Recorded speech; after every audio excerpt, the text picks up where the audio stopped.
Alors, ça fait maintenant un peu plus de 3 ans que l'Église est née. D'abord, on était simplement quelques personnes, et puis aujourd'hui, un bon nombre qui ne cesse de grandir. Et pendant ces 3 années, on a étudié, partagé beaucoup de thèmes variés, les uns les autres. Voilà, on essaie de trouver à chaque fois la pensée de l'Esprit pour l'Église et pour le peuple de Dieu, pour les brebis. Et aujourd'hui, je vais partager un thème que j'ai partagé seulement, je crois, une fois, depuis qu'on a l'Église. Et l'Esprit insistait en moi à propos de cela. Alors, ça ne va pas être une prédication que sur ce thème-là, mais aujourd'hui, on va parler un peu des finances. Des finances. Et en fait, je ne serais pas un bon pasteur si j'abordais jamais ce thème. Alors, on a pu en parler parfois, bien sûr, dans le temps des offrandes, mais chacun d'entre nous, on dépense constamment de l'argent. Il y a de l'argent qui sort, et on est dans ce monde. On n'est pas du monde, mais on est dans le monde. Et on a beau être chrétien et prier, on a besoin d'argent pour se nourrir et pour vivre dans cette vie. Il y a quelqu'un qui a dit que dans le Nouveau Testament, on trouvait 215 versets qui parlaient de la foi, alors la foi pure, la foi pour le miracle, etc. À peu près le même nombre de versets pour le salut, un peu plus de 300 versets qui parlaient du retour de Jésus, mais plus de 2000 versets qui parlaient d'argent ou de gestion financière, puisque beaucoup de paraboles parlent de cela. Alors, je ne sais pas si ces chiffres sont exacts, mais quand même, cela nous montre que Jésus n'avait aucun problème à parler d'argent et de principes financiers et de gestion financière.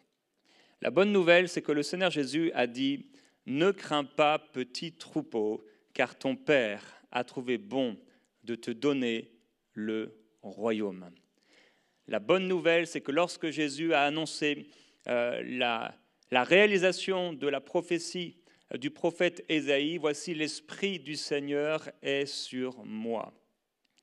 Et l'une des choses qu'a produit l'onction du Saint-Esprit dans la vie de Jésus-Christ, c'était bien sûr des guérisons. Il redonnait la vue aux aveugles, il libérait les captifs, il annonçait une année de grâce de la part du Seigneur, donc une nouvelle alliance, une nouvelle saison dans laquelle nous sommes, l'alliance de la grâce avant l'enlèvement de l'Église, son retour et les temps de tribulation. Et il a aussi annoncé une bonne nouvelle aux pauvres. Et la bonne nouvelle aux pauvres était vraiment une bonne nouvelle. Il ne s'agissait pas de dire à ceux qui étaient aveugles « sois guéris », aux paralytiques « sois guéris », et aux pauvres « eh bien, attends le ciel, parce qu'au ciel, tu auras à manger ». C'était vraiment une bonne nouvelle pour eux, puisque Jésus a rappelé et a promis, rappelé les promesses du Père, que le Père céleste prend soin de celui qui se confie en lui. Alors aujourd'hui, mon message, ne t'inquiète plus pour demain. Ne t'inquiète plus pour demain. Concernant les choses de cette vie, ne t'inquiète plus, parce que ton Père a trouvé bon de te donner le royaume. Et dans le royaume, tu as tout pleinement. En Jésus-Christ, tu as tout pleinement. Et le même Dieu qui pardonne nos péchés, le même Dieu qui guérit nos maladies, est le même Dieu qui pourvoit à nos besoins. Aucun bon père sur cette terre, aucune bonne maman sur cette terre laisserait son enfant mourir de faim si il, elle, avait l'argent pour le nourrir. Mais un père, une mère, prend soin de ses enfants. Et de la même manière, Dieu prend soin de nous. Alors on va aller ensemble dans Matthieu, sans plus attendre, dans Matthieu au chapitre 6. Et au verset 19, je vais lire un assez long passage, mais intéressant, puisqu'il nous vient de Jésus lui-même. Jésus est en train de prêcher, et c'est ce qu'il nous dit ici. « Ne vous amassez pas de trésors sur la terre, où les vers et la rouille détruisent, et où les voleurs percent et dérobent. Mais amassez des trésors dans le ciel, où ni les vers ni la rouille ne détruisent, et où les voleurs ne percent ni ne dérobent. Car là où est ton trésor, là aussi sera ton cœur. » La question c'est, où est ton cœur? Où est ton trésor? 2 versets plus loin, verset 24, « Nul ne peut servir 2 maîtres, Car ou il haïra l'un et aimera l'autre, ou il s'attachera à l'un et méprisera l'autre. Vous ne pouvez servir Dieu et Mammon. C'est pourquoi je vous dis, c'est Jésus qui parle, ne vous inquiétez pas pour votre vie. Dis à ton voisin, ne t'inquiète pas. Ne vous inquiétez pas pour votre vie, de ce que vous mangerez, ni pour votre corps, de quoi vous serez vêtus. La vie n'est-elle pas plus que la nourriture et le corps plus que le vêtement? Regardez, il dit, regardez les oiseaux du ciel. Ils ne sèment ni ne moissonnent, ils n'amassent rien dans les greniers, et votre Père céleste les nourrit. Ne valez-vous pas beaucoup plus qu'eux? Qui de vous, par ses inquiétudes, peut ajouter une seule coudée à la durée de sa vie? Et pourquoi vous inquiétez au sujet du vêtement? Dis à ton voisin, pourquoi tu t'inquiètes? Observez comment croissent les lys des champs. Ils ne travaillent ni ne filent. Cependant, je vous dis que Salomon, même dans toute sa gloire, n'a pas été vêtu comme l'un d'eux. Si Dieu revêt ainsi l'herbe des champs, qui existe aujourd'hui et demain sera jetée au four, ne vous vêtira-t-il pas à plus forte raison, gens de peu de foi? Ne vous inquiétez donc pas en disant, que mangerons-nous, que boirons-nous, de quoi serons-nous vêtus? Car ceux-là, ce sont les païens. Ce sont les païens qui le recherchent. Or, votre Père céleste, car nous avons un Père céleste, si nous lui appartenons, nous avons rencontré et connu, et le Père céleste est révélé à nous, nous avons un Père céleste. Tu peux déclarer avec moi, j'ai un Père céleste.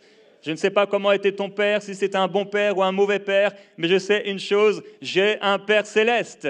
Le Père est bon et rempli d'amour, et c'est ce Père qui t'a tant aimé, qui s'est révélé à toi en la personne de Jésus-Christ pour te sauver et te libérer de la mort éternelle, te libérer du péché, te libérer de l'enfer, te libérer du joug satanique, te libérer de l'emprise de la maladie et te libérer également de la pauvreté, pauvreté spirituelle, pauvreté émotionnelle, pauvreté relationnelle, pauvreté financière. Alors il dit, cherchez premièrement son royaume et sa justice, et tout cela vous sera donné par-dessus. Jésus répète pour la troisième fois, ne vous inquiétez donc pas du lendemain, car le lendemain s'inquiétera de lui-même. À chaque jour suffit sa peine. Ne t'inquiète plus pour demain. Le Seigneur Jésus répète encore et encore et encore cette instruction, cette recommandation, en fait cet ordre. Ne t'inquiète pas concernant ton lendemain. Et quel que soit le sujet où tu t'inquiètes, mon frère, ma sœur, tu as cet encouragement de la part de ton Seigneur qui t'aime de ne pas t'inquiéter. Ne t'inquiète pas. Il dit, oh, ne crains pas, petit troupeau. Nous sommes le troupeau de Dieu. Ne crains pas, petit troupeau, car le Père a trouvé bon de te donner le royaume. Quand nous sommes passés des ténèbres à la lumière, du royaume des ténèbres au royaume de la lumière, nous sommes rentrés, nous sommes entrés, nous avons découvert un royaume où il y a tout, un royaume où tout est possible, un royaume où nous avons tout pleinement en Jésus-Christ, un royaume avec un Père qui prend soin de nous, le royaume de Dieu. Alors dans ce passage, Jésus va dire plusieurs choses, on va les voir ensemble. La première chose qu'il dit, c'est « ne t'amasse pas des trésors sur la terre ». Ne t'amasse pas des trésors sur la terre, c'est ce qu'il dit au verset 19. Alors, donc, il y a plusieurs instructions que le Seigneur Jésus va donner concernant les trésors, concernant l'argent. On pourrait voir d'autres textes, et ce n'est pas une étude directement sur les finances ou la gestion des finances, mais je vais quand même donner quelques principes. Je crois qu'il est sage d'avoir sur un compte quelque part l'équivalent de 3, peut-être 2, 3 à 6 mois de nos sorties mensuelles sur un compte laissé quelque part. Ça s'appelle la sagesse. Il ne s'agit pas à ce moment-là d'amasser des trésors, mais c'est simplement une sage réserve. Pourquoi cette sage réserve?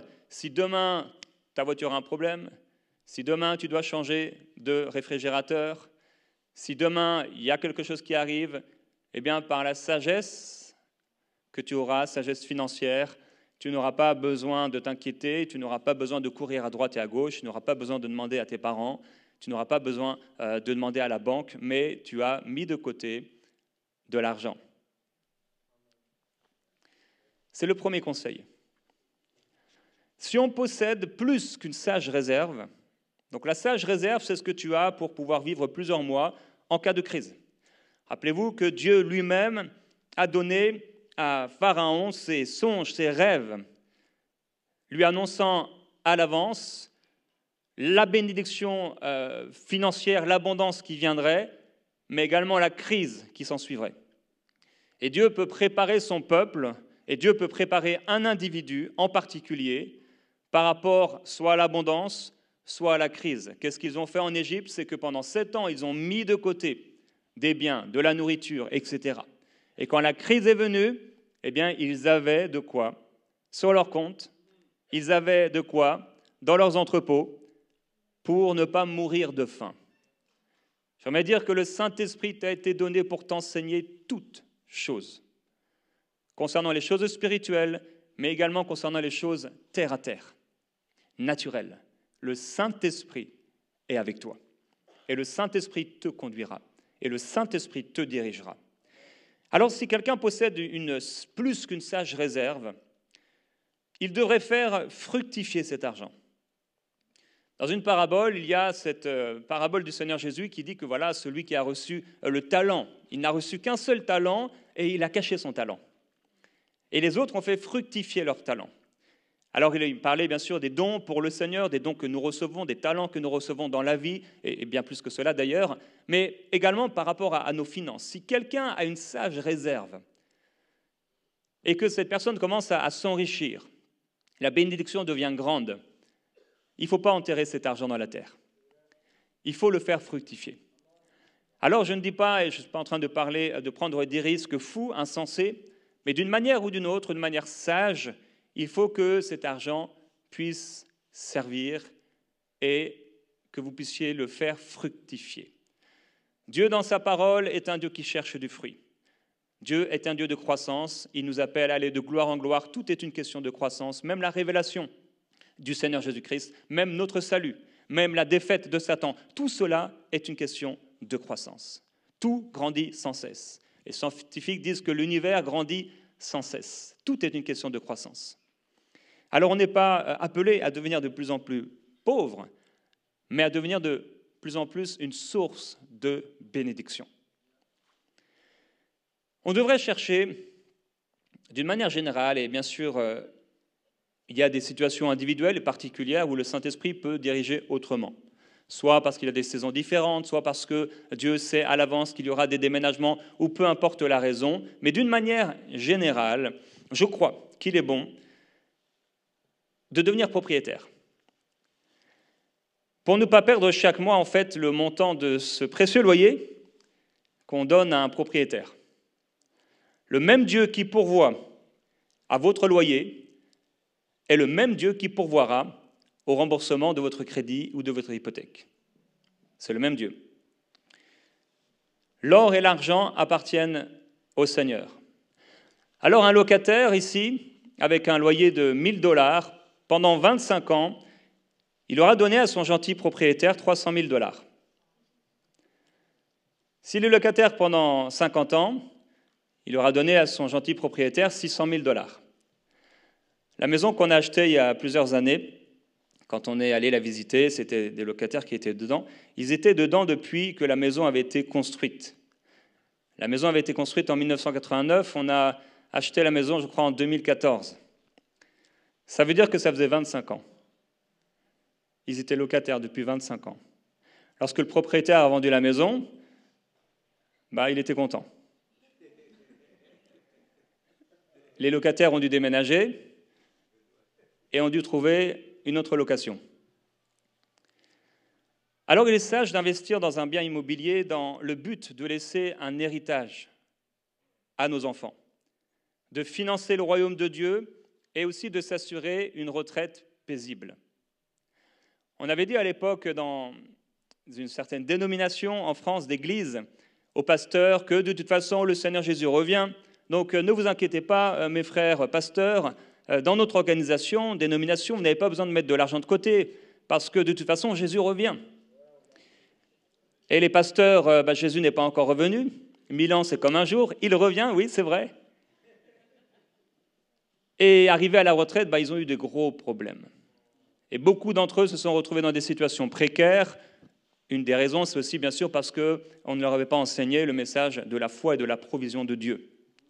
Et ils se sont retrouvés dans des problèmes, dans des galères. Vous savez, comme moi, que ici beaucoup de personnes sont obligées de travailler. Vous êtes servi au McDonald's avec un monsieur qui a 70 ans. Est-ce que c'était la volonté de Dieu que ce monsieur puisse travailler à 70 ans encore et vous servir à votre Big Mac que vous ramenez parce qu'ils ont oublié d'enlever le cornichon? Je ne crois pas que ce soit la volonté du Seigneur. Maintenant, un propriétaire, lui, il peut s'acheter une maison, et c'est une parenthèse ici, ce n'est pas vraiment le message, mais ça va vous faire réfléchir et peut-être me critiquer aussi, mais nous sommes libres dans le Seigneur tant que ce que nous disons n'est pas un péché. Il pourra, avec 1000 $ par mois, avec un taux, on va dire, d'environ 4%, c'est le taux de beaucoup de pays en ce moment. Ici, on est en train de vivre une crise, mais la crise va diminuer. Bon, je crois qu'elle va augmenter, mais les taux vont diminuer peut-être à 1-2 ans. Ça commence d'ailleurs à diminuer depuis décembre. La personne va mettre une mise de fonds de 5%. Donc en fait, si quelqu'un veut devenir propriétaire, il va devoir mettre une mise de fonds de 10 000 $. Donc, quelqu'un qui veut devenir propriétaire, on va parler d'un jeune homme. Il commence, il se marie, peut-être il a 20 ans. Il faut qu'au bout d'un moment, il puisse devenir propriétaire. Donc, tout va être une question de réussir à économiser et d'avoir ces 10 000 $. Au lieu de les perdre, d'aller au restaurant, de partir en vacances, etc., de dilapider, de s'acheter vraiment la voiture qu'on voulait, mais c'est une voiture neuve, mais celui que tu regardes avec cette voiture neuve, il a 60 ans. Toi, tu as 20 ans. Il va falloir réussir à trouver la mise de fonds. Alors, ce n'est pas un cours sur les finances, mais juste pour faire réfléchir. Alors, bien sûr, le propriétaire, donc c'est le même montant. Il donne 1000 $ de crédit et d'hypothèque. Bien sûr, il aura des taxes à payer et également un entretien un peu plus important qu'un locataire. Donc, on peut imaginer qu'en réalité, il va donner à peu près 1200 $ par mois. Mais, ce propriétaire, quand il va arriver à ses 25 ans, s'il fait un prêt sur 25 ans à 1000 $ par mois, eh bien, il n'a plus que les taxes et l'entretien à payer. Donc, il se retrouve au bout de 25 ans, imaginons qu'il a commencé à 25 ans. Il se retrouve à 50 ans, sa maison est payée. Il va économiser environ 700 à 800 $ par mois, qu'il n'aura plus à sortir, puisque les 1000 $ qu'il rembourse, il n'aura plus à les rembourser. Donc, il se retrouve dans une situation plus confortable. Le but n'étant pas d'amasser des trésors, mais de pouvoir être plus confortable pour être nous-mêmes bénis, mais devenir également une source de bénédiction. Maintenant, l'investisseur, lui, eh bien, il peut s'acheter avec 1000 $ par mois un bien d'une valeur de 240 000 $, une mise de fonds en général de 20% ou moins, c'est des choses que vous pouvez négocier avec vos banques. Donc lui va devoir donner 48 000 $ au départ, donc c'est plus important bien sûr.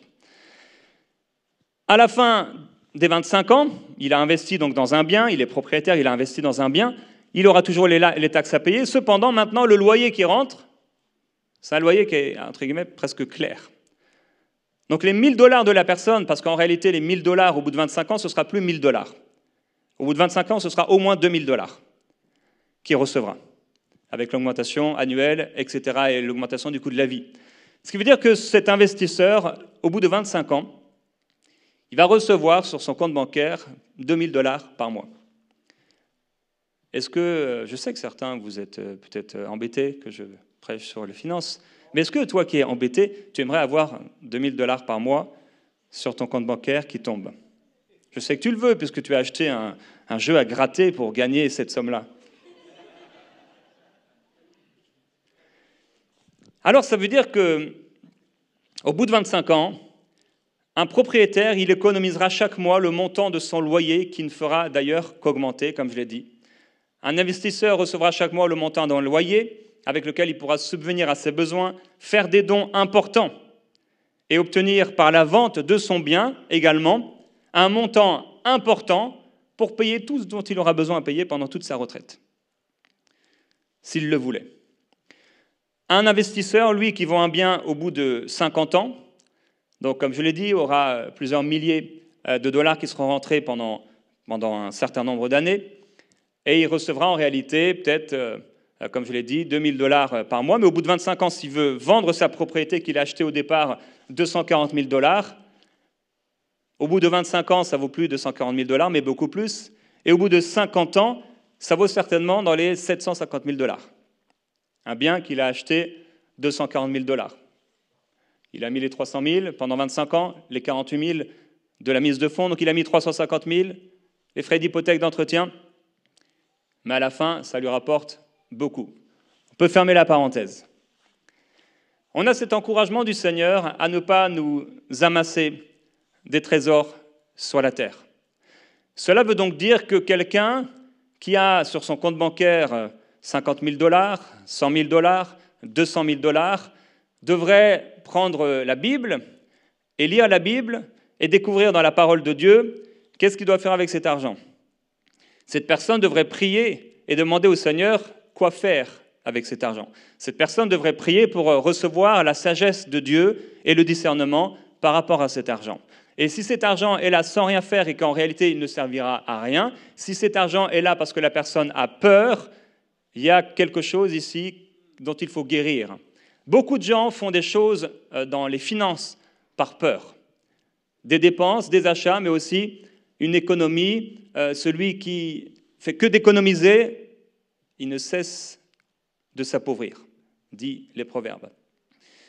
Alors on a besoin de la sagesse de Dieu, et dans la parole, il y a beaucoup d'instructions qui sont données, particulièrement dans le livre des Proverbes, où Dieu nous donne beaucoup de sagesse par rapport à la gestion de nos finances. Le but du Seigneur, c'est que nous puissions ne plus avoir de problèmes concernant l'argent. La Bible nous dit « Ne devez rien à personne si ce n'est de vous aimer les uns les autres ». Certains auront peut-être la foi pour acheter une maison cash.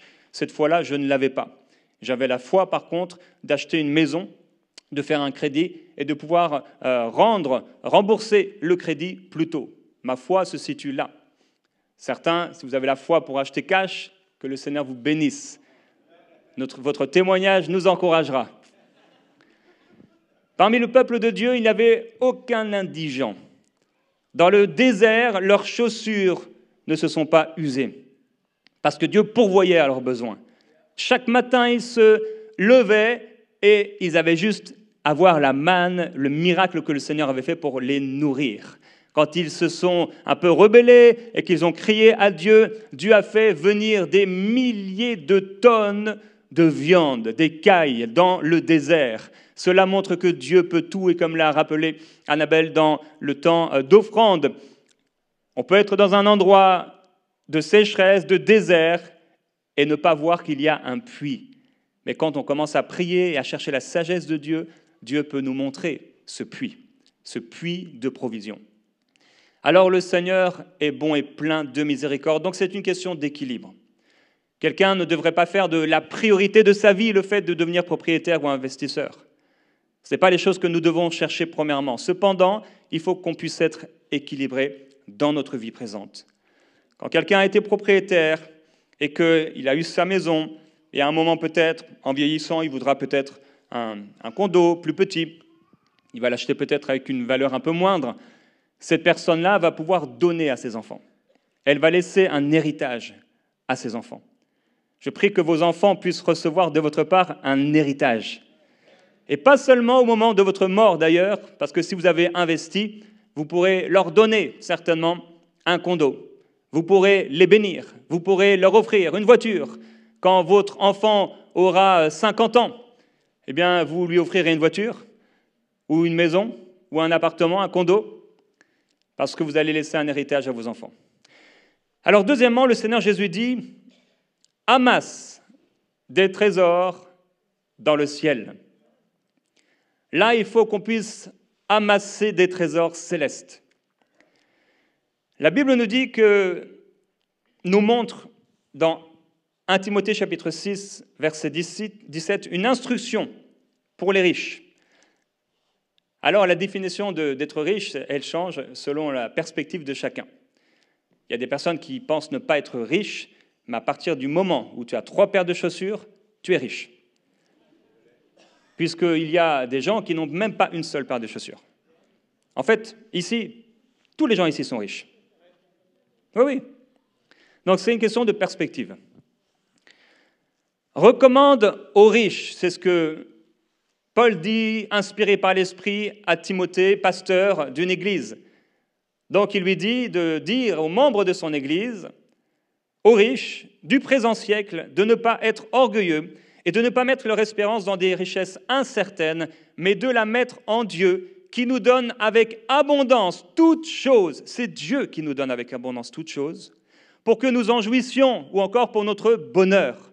Dieu nous donne toutes choses sur cette terre pour notre bonheur. Dieu veut que tu sois heureux de pouvoir partir en vacances avec tes enfants. Dieu veut que tu sois heureux en payant un petit week-end avec ton épouse et partir tous les deux en amoureux comme quand vous étiez jeunes, jeunes mariés.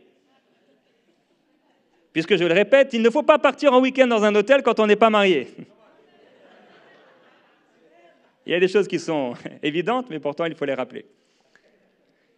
Il dit, recommande-leur de faire du bien, d'être riches en bonnes œuvres. Alors, ce n'est pas des œuvres spirituelles dont il est parlé ici. C'est des œuvres concrètes. D'avoir de la libéralité, de la générosité, et de s'amasser ainsi pour l'avenir un trésor placé sur un fondement solide afin de saisir la vie véritable. Voilà la recommandation du Saint-Esprit pour ceux qui ont un peu plus d'argent que les autres.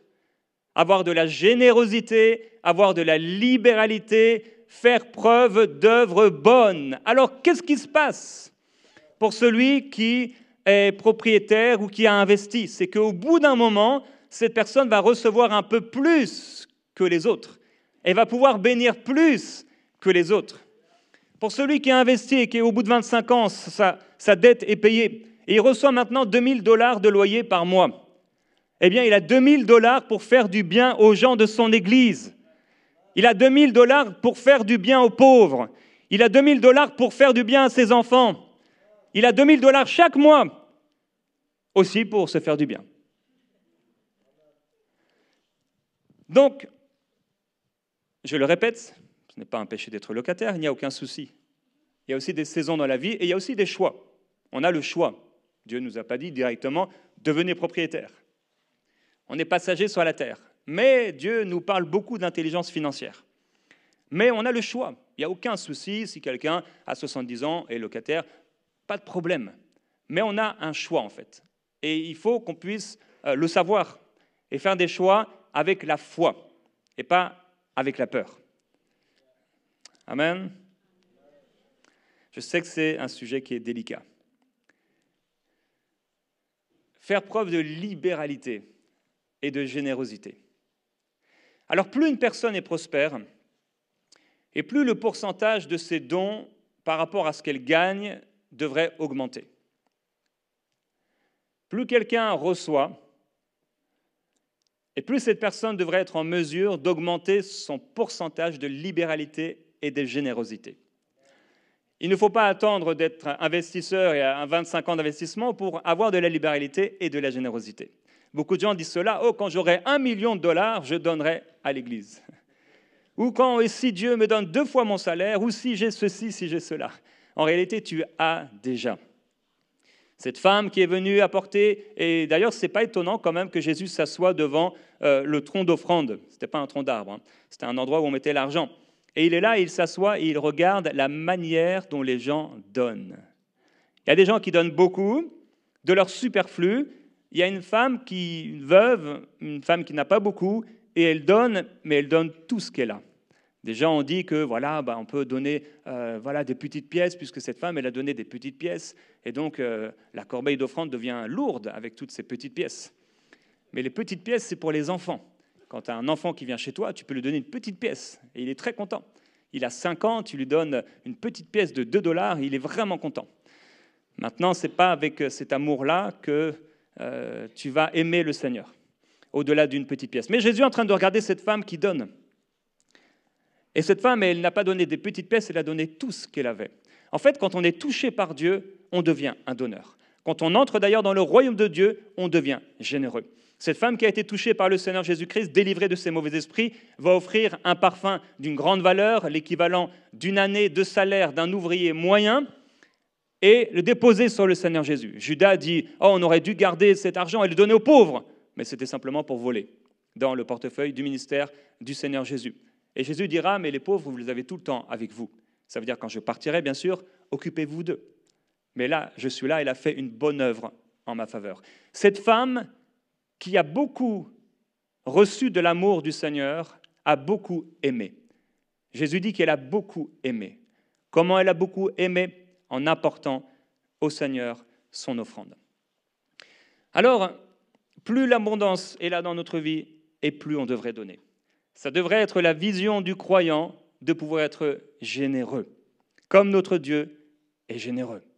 Vous savez que le Seigneur est généreux? Il est généreux. Dieu est généreux, il le sera envers nous. Nous sommes appelés à être comme lui, à être généreux envers les autres. C'est tellement une bénédiction, il y a plus de bonheur à donner qu'à recevoir. C'est étonnant parce que c'est une parole du Seigneur Jésus, mais qui n'est pas rapportée dans les évangiles, qui est rapportée ensuite par les apôtres. Jésus qui a dit, il y a plus de bonheur à donner qu'à recevoir. Alors la mentalité du croyant, ce n'est pas de recevoir de la part des autres, mais c'est de donner. Quelle joie de pouvoir donner à quelqu'un qui est dans le besoin de $200. Quelle joie de pouvoir donner à quelqu'un $1000. Quelle joie de pouvoir donner à quelqu'un $5000 parce que Dieu nous a bénis. Mon frère, ma sœur, Dieu t'appelle à être généreux. Tu vas avoir de la joie, une joie grande de pouvoir donner et faire du bien à ceux qui sont dans le besoin. Un sage retraité devrait donner et transmettre un héritage à ses enfants ou à une œuvre avant de mourir, ou bien préparer les choses afin que le gouvernement ne prenne pas tout, puisque certaines personnes ne préparent pas les choses, ils meurent et le gouvernement se fait un malin plaisir de vous voir mort, puisque 50%, parfois même plus que ce que vous laissez, leur revient. Et si cette personne avait fait preuve d'un peu plus de sagesse, elle aurait mis chaque mois à ses enfants, et elle aurait donné, elle aurait donné, elle aurait donné, et le gouvernement n'aurait pris que 50% de ce qu'il restait. En tout cas, on doit avoir une vision à long terme de nos finances. Et quelqu'un qui commence dans la vie devra avoir une vision à long terme de sa vie financière. Croire que le Seigneur pourvoit à ses besoins, mais aussi laisser un héritage à ses enfants et être une source de bénédiction. Dans le royaume de Dieu, donner est un placement financier. Jésus va dire, mais toi, quand tu fais un don, que ta gauche ne sache pas ce que fait ta droite, afin que ton don se fasse en secret. Ça veut dire, ne va pas le crier sur tous les toits. Et ton Père qui voit dans le secret te le rendra. Ce que tu donnes te sera rendu, en réalité multiplié. Alors quand tu donnes à quelqu'un, quand tu fais du bien à quelqu'un, quand tu donnes $100 à quelqu'un, ce $100 arrive sur la caisse du ciel. Et il y aura une bénédiction, il y aura une récompense, il y aura une grâce multipliée à cause de ce $100. C'est ce que dit le Seigneur Jésus-Christ. Encore dans Proverbe, celui qui a pitié du pauvre prête à l'Éternel, qui lui rendra selon son œuvre. Quand tu donnes à un pauvre, tu es en train de prêter à Dieu. N'est-ce pas extraordinaire? Et le Seigneur promet que Dieu te rendra selon l'œuvre que tu as faite. Jésus dit encore, vendez ce que vous possédez et faites don de l'argent. Parce que oui, quelqu'un qui amasse des richesses, mais qu'est-ce que tu vas faire avec? Qu'est-ce que tu vas faire avec? Quelqu'un peut avoir 50 condos, ok, c'est bien, mais qu'est-ce que tu fais avec? C'est quoi la mentalité qui est derrière? Est-ce que c'est toujours plus t'enrichir, toujours plus avoir plus? Ça ne devrait pas être la mentalité de l'enfant de Dieu, puisque nous avons cet encouragement dans le Nouveau Testament de ne pas rechercher l'argent, de ne pas rechercher et avoir cette mentalité de cupidité, mais d'un autre côté aussi d'avarice. Jésus dit, faites-vous des portefeuilles qui ne s'usent pas, un trésor inépuisable dans le ciel où le voleur n'approche pas et où la mythe ne détruit pas. Donc, lorsque nous donnons aux autres, qu'est-ce qui se passe? On est en train d'avoir dans le ciel un trésor inépuisable. C'est la même pensée et c'est la même doctrine, parce qu'on peut parler de doctrine, puisque partout dans la parole cela est répété, que lorsque nous donnons aux pauvres, lorsque nous faisons du bien, bien sûr, c'est toujours mieux d'être inspiré par l'Esprit, eh bien, il y a un trésor. C'est ce qu'on a lu dans le livre de Timothée. Quand tu donnes, quand tu fais du bien, tu t'amasses un trésor dans le ciel. Alors, il est important de pouvoir amasser un trésor dans le ciel. À moins qu'il ne soit lui-même pauvre, un chrétien devrait obligatoirement donner à ceux qui sont dans le besoin. Galates chapitre 2, cette recommandation de l'apôtre qui rappelle cette recommandation qui lui a lui-même été donnée, ils nous ont seulement recommandé de nous souvenir des pauvres, ce que j'ai eu bien soin de faire. Partout dans la parole de Dieu, nous avons cet encouragement à donner à ceux qui sont dans le besoin. Dans 1 Jean, Jean dira, si quelqu'un possède les biens de ce monde et que voyant son frère dans le besoin, il lui ferme ses entrailles, comment l'amour de Dieu demeure-t-il en lui? Waouh, c'est fort. À Timothée, Paul ne dit pas, à vous qui êtes riches, vendez tout ce que vous avez et donnez-le aux pauvres. C'était une instruction particulière, par exemple, pour le jeune homme riche, puisqu'il avait un problème, son amour de l'argent. Ce n'était pas pour le rendre pauvre, cette instruction, c'était pour le rendre riche en Christ, qu'il puisse bénéficier des réalités spirituelles et du tout est accompli. Donc, la richesse n'est pas un problème, c'est le cœur de celui qui a d'ailleurs ou qui n'a pas. Les gens peuvent être orgueilleux en étant très pauvres, sinon tous les pauvres se seraient convertis, et ils peuvent être orgueilleux en étant très riches. Le problème n'est pas l'argent, le problème c'est l'amour de l'argent. Quelques-uns, en étant possédés, se sont éloignés de la foi et se sont infligés à eux-mêmes bien des tourments. Parce que quand on a cette mentalité de toujours avoir plus, eh bien on n'est jamais satisfait. Jamais satisfait. On veut toujours plus. Mais on n'est pas de ce monde et on n'a pas cette mentalité. Donc, on devrait réfléchir en début d'année, Seigneur, à qui tu veux que je donne? Combien tu veux que je donne? Et prier, Seigneur, permets-moi de donner. Et quand on a ce cœur généreux, quelqu'un m'a dit un jour, un pasteur Fofi, à Montréal, il dit, quand j'ai ma main fermée, je ne peux plus recevoir. Mais quand j'ouvre ma main pour donner, je reçois. Et en effet, c'est ce qu'il est écrit. Dieu donne au semeur de quoi semer. Pas celui qui dit, oh, un jour, voilà, quand j'aurai... Non, non, au semeur. Ça veut dire que tu es déjà dans cette mentalité de semence. Tu sèmes déjà quelque chose. Tu as peut-être que 5 pains et 2 poissons, mais tu les sèmes quand même avec générosité. Dieu donne au semeur de quoi semer. Ça veut dire que celui qui veut faire du bien aux autres, Dieu mettra dans sa main l'argent pour faire du bien aux autres. Dieu donne au semeur de quoi semer, mais aussi Dieu n'oublie pas bien sûr celui qui sème, et du pain pour sa nourriture.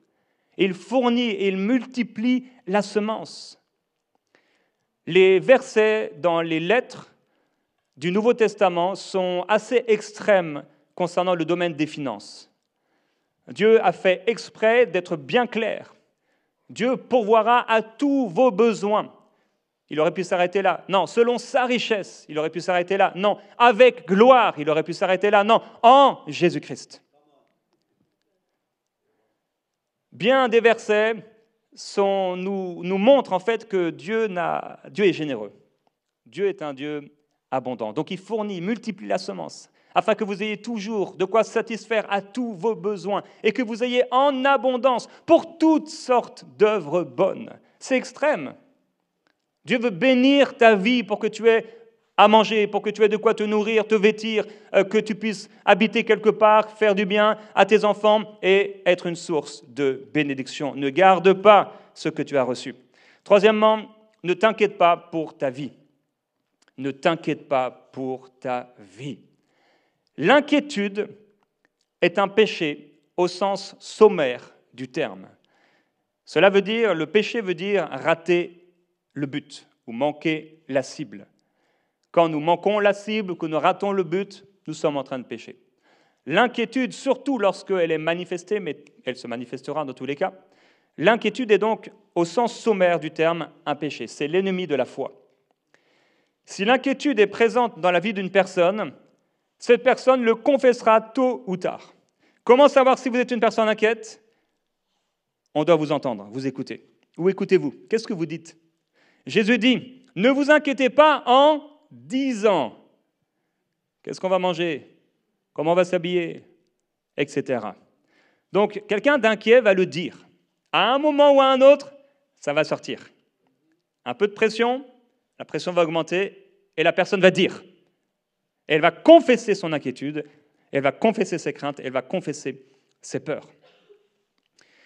Alors, une personne inquiète, qu'est-ce qu'elle va faire aussi? Elle va se priver souvent. C'est quelqu'un qui peut vivre dans la privation parce qu'en fait, elle a peur. Elle est inquiète, elle a peur, elle doit donc se priver. Une personne inquiète voudra souvent que les autres s'inquiètent avec elle. Parce que c'est mieux d'être accompagné dans notre inquiétude pour qu'on puisse s'inquiéter ensemble. Une personne inquiète, elle ressent intérieurement une certaine révolte quand elle entend parler de foi. Si tu es inquiet, qu'il y a une certaine révolte dans ton cœur, tu ne sais pas d'où ça te tient, ça te prend, c'est certainement que ça vient combattre quelque chose dans ta tête. Pas dans ton cœur, en fait, dans ta tête. Quoique, il y a un trésor peut-être dans ton cœur aussi. Une personne inquiète pensera presque chaque jour à ses dépenses, à l'argent qu'elle pense ne pas avoir pour payer ses dépenses. Elle pense régulièrement à la fin du mois qui arrive, mais Jésus dit « Ne vous inquiétez pas du lendemain ». On doit l'accepter, on doit accepter ce que notre Seigneur Jésus, que nous aimons, nous a dit concernant les choses de cette vie. On doit accepter ce message. On doit accepter les paroles de Jésus. On doit accepter que le lendemain aura soin de lui-même. On doit accepter cette prière, donne-nous aujourd'hui notre pain quotidien, avec reconnaissance et joie, en croyant que Dieu est bon et qu'il pourvoira à nos besoins. Il ne va pas nous laisser mourir de faim. On ne va pas finir dans la rue. On aura toujours de quoi satisfaire à tous nos besoins par sa grâce, à moins qu'il y ait bien sûr un moment de persécution. Dans la persécution, les églises de la Macédoine, par exemple, ont vécu une grande pauvreté, parce qu'on a pris leurs biens, on les volait, etc. Mais et pourtant, Paul dira que même au milieu de leur tribulation, dans leur grande pauvreté, ils ont insisté pour pouvoir donner et être généreux. Et il leur a fait une promesse, « Mon Dieu pourvoira à tous vos besoins ». Cette promesse est pour ceux qui donnent. Cette promesse est pour ceux qui obéissent aux instructions du Seigneur. Une personne inquiète a du mal à croire dans les promesses de Dieu concernant la provision divine. Parce qu'en fait, elle fonctionne dans l'univers de la raison. Mais Dieu n'est pas toujours dans la raison. L'homme psychique, animal, intellectuel ne reçoit pas les choses de l'Esprit de Dieu parce que c'est une folie pour lui. Je parle en langue, ta tête ne comprend pas. L'homme psychique se dit, qu'est-ce qu'il raconte? L'homme animal se dit, il est complètement bizarre ce pasteur. Mais l'homme spirituel a envie de prier en langue avec moi. L'homme spirituel, il est là. On se rappelle le miracle de la multiplication des pains et des poissons. Est-ce que c'est sensé? Est-ce que c'est raisonnable? Ça ne l'est pas. Avec un petit garçon qui amène 5 pains et 2 poissons, on multiplie des milliers de personnes. Un jour, Jésus se retrouve à devoir payer un impôt. Le même Dieu qui pourvoit à votre nourriture est le même Dieu qui pourvoira à vos impôts. C'est pourquoi déclarez ce que vous gagnez réellement. C'est pourquoi travaillez, non pas au black. Déclarez les choses, parce que le même Dieu, un jour on devait payer des impôts, et Annabelle, c'est pas qu'elle était presque contente, mais je disais, mais t'imagines quand même, c'est ça. Elle dit, oui, mais si on a des impôts à payer, c'est qu'on a été béni. Alors si tu as des impôts à payer, c'est que tu as été béni, mon frère. Réjouis-toi. Sois intègre. Dieu te permettra d'être intègre. Et donc, ils sont à payer quelque chose, et Jésus, il va leur dire, mais pourtant, mais on est les fils du royaume. Tout ça, ça nous appartient. Mes frères et sœurs, on est dans un système aujourd'hui, et on subit ce système.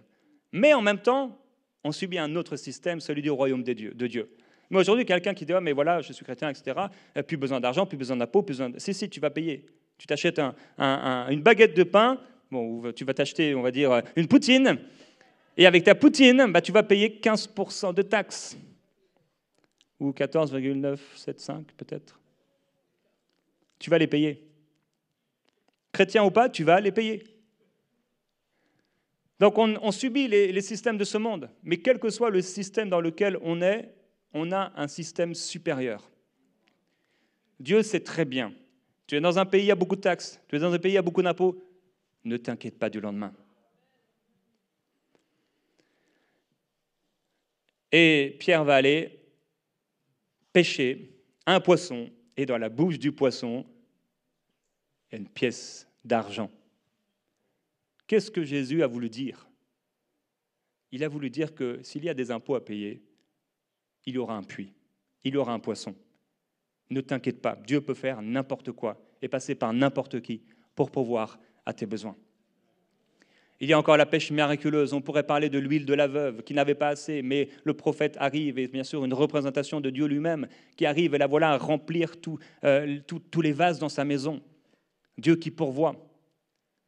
Dieu remplira les vases de ta maison alors que tu t'attaches à lui. Jésus, dans ce passage, dit à ceux qui s'inquiètent qu'ils ont peu de foi. Il dit « gens de peu de foi ». Si tu t'inquiètes régulièrement, c'est que tu as peu de foi concernant les finances. Jésus n'est pas en train de t'insulter, Jésus est en train de mettre à la lumière quelque chose qui ne va pas. Jésus t'encourage en te disant « oui, tu as peu de foi ». Mais même si tu as peu de foi, cela peut changer. Et cela doit changer. Jésus dit que ce sont les païens qui recherchent ces choses.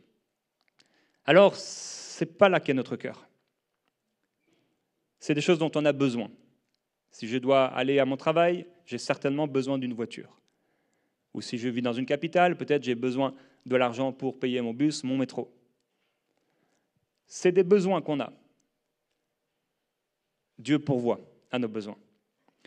Jésus dit à ceux qui s'inquiètent de regarder et d'observer la nature, afin d'être renouvelés à l'endroit précis de leur inquiétude dans leur intellect.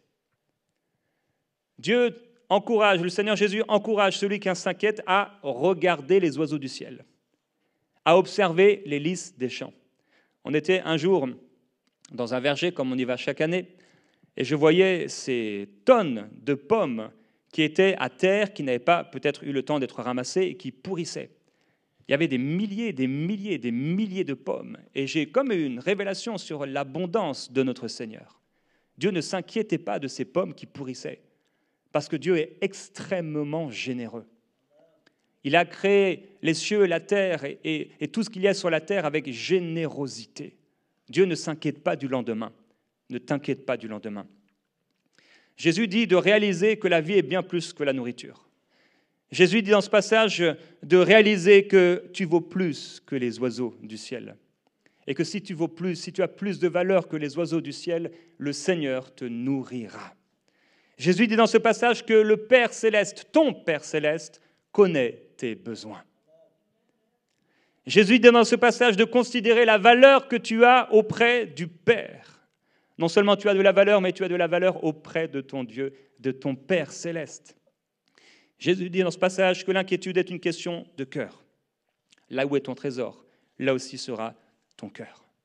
Que notre cœur soit pur, que notre cœur soit gardé de la peur de manquer, que notre cœur soit gardé de l'avarice, tout garder pour soi, que notre cœur soit gardé de la cupidité, vouloir s'enrichir, s'enrichir, s'enrichir, que notre cœur soit gardé de tout amour de l'argent, que notre cœur puisse être dans la pureté, la sainteté, la sagesse, l'équilibre selon Dieu.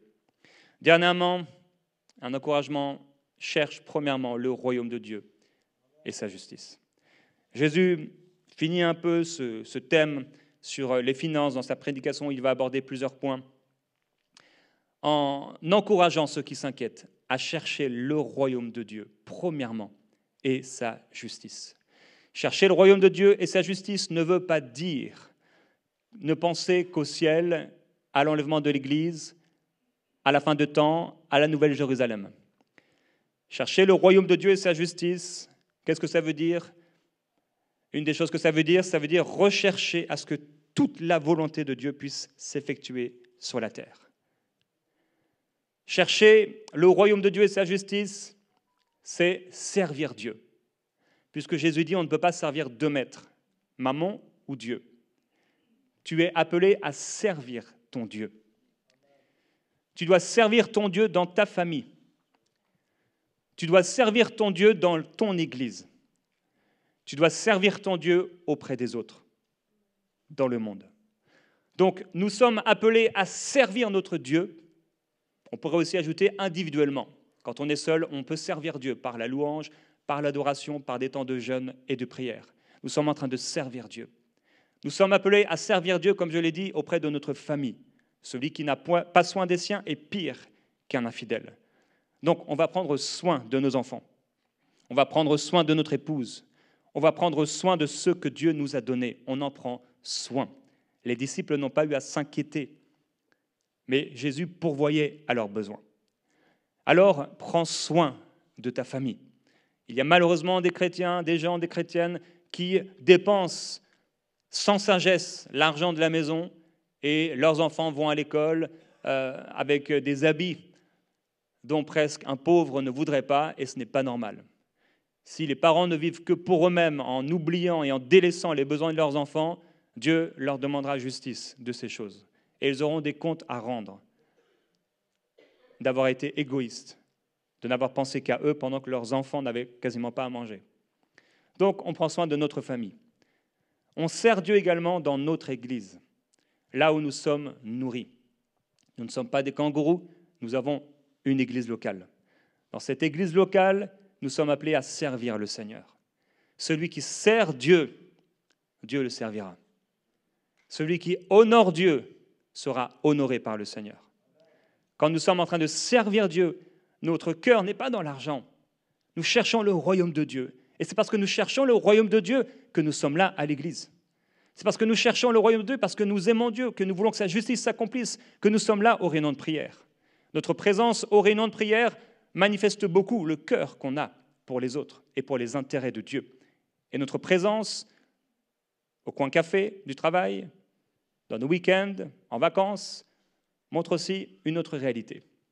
Si nous servons Dieu, si nous aimons Dieu, nous allons le servir.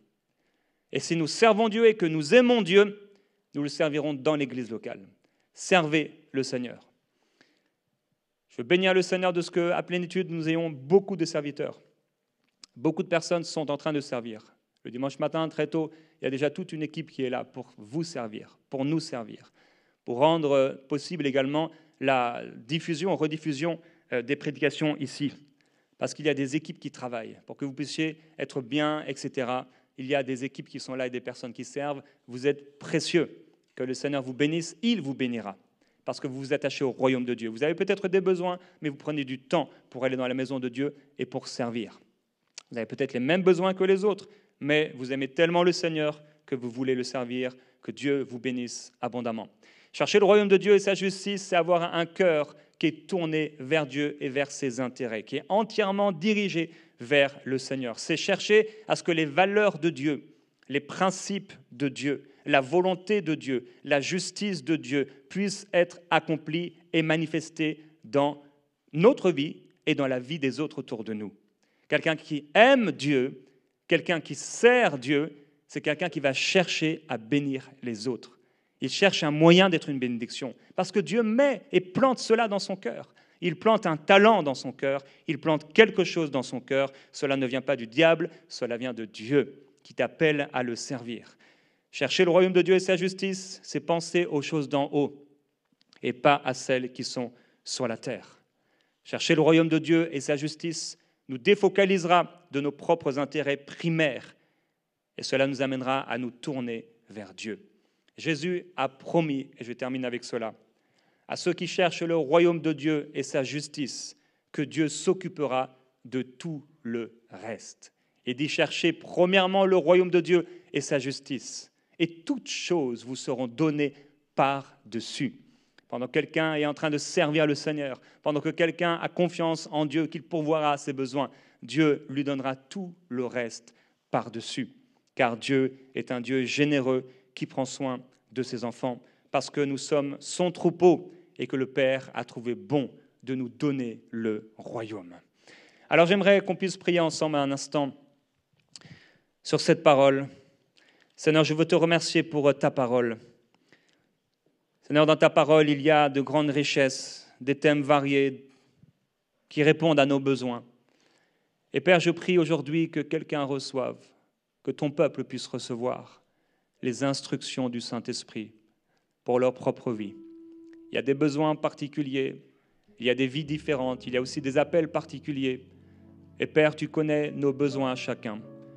Alors nous prions, Seigneur, que ta volonté soit faite sur la terre comme elle est au ciel. Nous prions, donne-nous aujourd'hui notre pain quotidien. Nous refusons de nous inquiéter. Quelqu'un maintenant de ce temps de prière doit prendre la décision de ne plus s'inquiéter. Regarde ces inquiétudes, ces pensées qui t'oppressent, parfois qui t'empêchent même de dormir. Tu calcules, tu réfléchis, tu raisonnes encore et encore. Mais Dieu dit, je t'ai donné le royaume. Ne t'inquiète pas. Confessez cette inquiétude au Seigneur en la relâchant au pied de la croix. Père, je prie pour les finances de ton peuple. Tu as dit que celui qui cherche ton royaume, tu t'occuperas de tout le reste.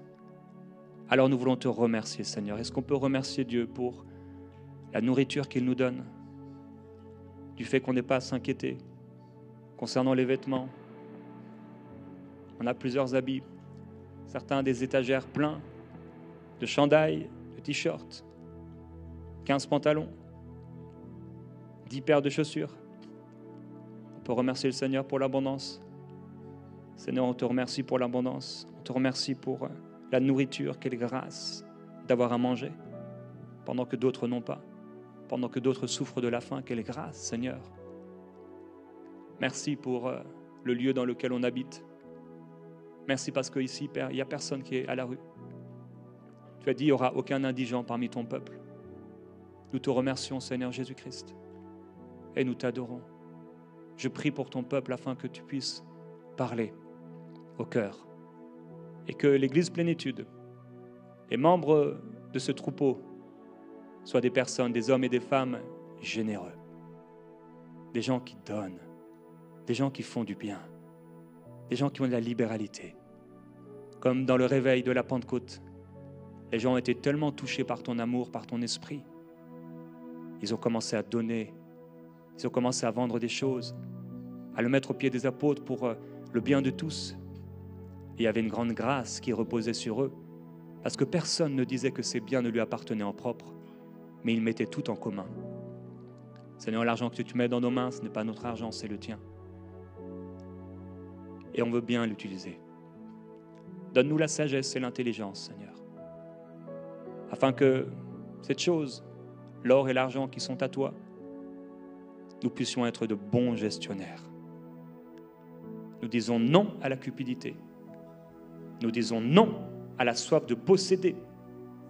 Nous disons non à l'avarice.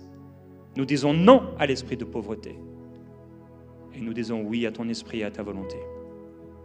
Nous t'adorons, Seigneur. Je veux faire un appel s'il y a quelqu'un qui est dans ce lieu et ton cœur n'appartient pas au Seigneur Jésus-Christ. Tu voudrais recevoir cette paix surnaturelle en toi, être pardonné et faire la paix avec Dieu. Si tu es dans ce lieu aujourd'hui, j'aimerais prier pour toi, afin que le Seigneur Jésus-Christ puisse venir habiter dans ton cœur et te libérer du péché, te libérer du joug satanique. Si tu es dans ce lieu simplement, lève la main là où tu es. Je veux prier pour toi.